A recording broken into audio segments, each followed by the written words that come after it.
মুখ্যমন্ত্রীর task force কমিটির সদস্য রবীন্দ্রনাথ কোলে আজ মানিকতলার বাজারে পরিদর্শনে এসেছিলেন।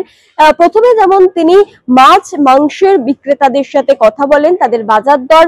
তাদের থেকে জিজ্ঞাসা করেন এবং সেই মতো বেশ কয়েকটি অর্থাৎ দু একটি দোকানে সেখানে কিন্তু বাজার দর বেশি ছিল, সেখানে তাদেরকে সতর্ক করেন। আর ঠিক একই রকম ভাবে তার পরবর্তীকালে তিনি কিন্তু আলু পেঁয়াজের যারা বিক্রেতা রয়েছেন তাদের কাছে আসেন, ঠিক একই রকম ভাবে তাদের থেকেও বাজার দর সেটা জানতে চান এবং দু একটি দোকানে আলুর দাম কিন্তু বেশ কিছুটা বেশি ছিল এবং সেই মতো তিনি তাদেরকে সতর্ক করেন এবং যেটা বলেন যে এই মুহূর্তে দাঁড়িয়ে কিন্তু